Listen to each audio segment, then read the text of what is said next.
So we were just up here 2 days ago and things have really started popping out. You can see a lot of the trees are all starting to bud. We came up here, there was nothing sticking out of the ground. Now it's been 2 days later and things are really starting to pop out here. So I'm very excited about this.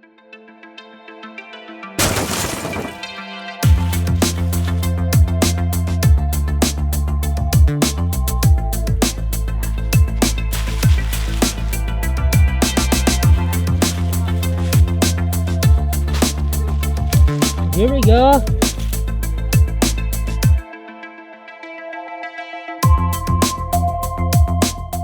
You notice the leaves are starting to bud out on the trees, and that's usually a pretty good telltale sign that fiddlehead ferns are starting to pop up, as well as wild leeks. Wild leeks, I think, are actually one of the very first things you notice when you come into the woods, and you just see them popping up in all different areas. There's really not much green, and also there's the wild leeks sitting in there. So there's a couple of things we're looking for. We're looking for a little bit of brown papery film that's kind of on these that easily come off. We're looking for almost like a celery-like U-groove that's sitting here in the stem. And then we don't want these things to get too big. A lot of times I've read 6 to 8 inches. And I've seen some controversial stuff back and forth, whether, you know, just harvest the head or the actual whole thing.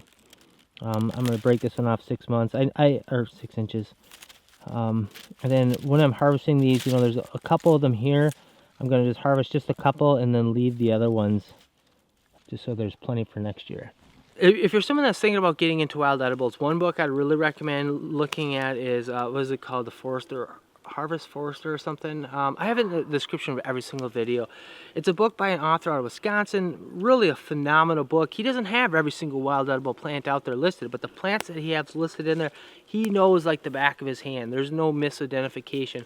You do see that sometimes in some of the wild edible books. There's guys that just pluck some information, want to thicken up their book a little bit and put that stuff in there, but really have no experience going out and harvesting some of these wild edibles. It's very hard to be able to go out and do all these different ones. We definitely dive into a handful of them, but there's a lot of them that we've never touched.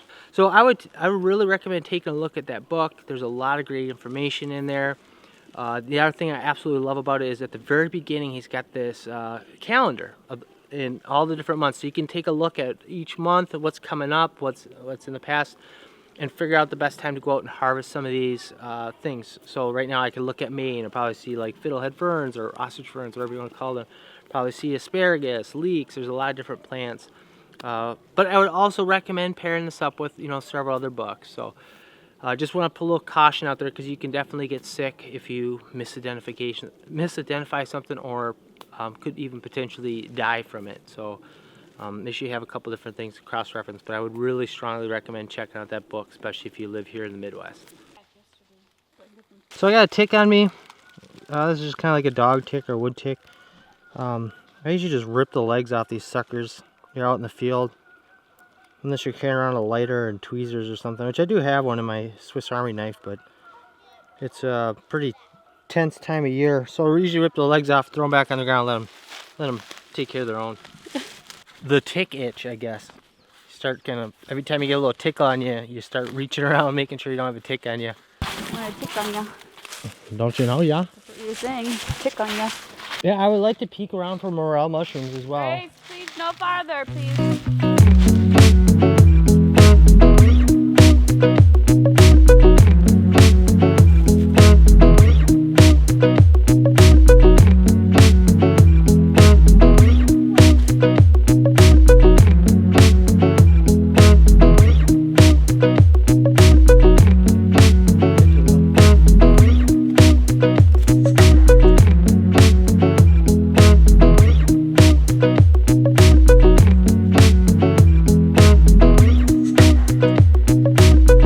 Could have harvested a whole lot more. Well, should we go see if we can find some wild asparagus? Just take a quick peek. They might be just popping out. Been pretty warm the last couple of days. We're pretending that tree we're on, we're pretending we're monkeys. Oh. I know her name was Polka Dots, but What was yours? Twinkle. Twinkle, huh? That's a pretty big one. Must be a nice patch established right there. I don't see anything. I wonder if that's Ryan working his tractor up that way. I can hear a tractor running.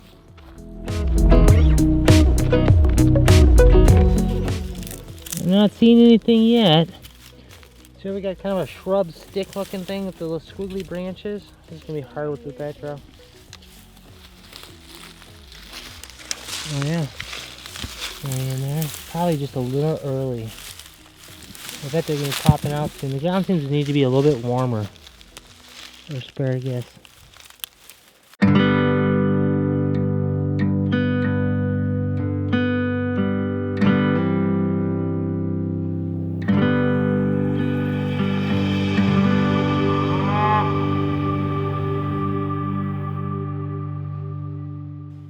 We only picked a couple of them tonight. Definitely gonna be a lot more coming up here. We're gonna just cook up just a couple of these. I got some boiling water ready to go. Throw it in. Afterwards, I'll blanch them off. Then we can stick them in the freezer if we want to, or enjoy them now.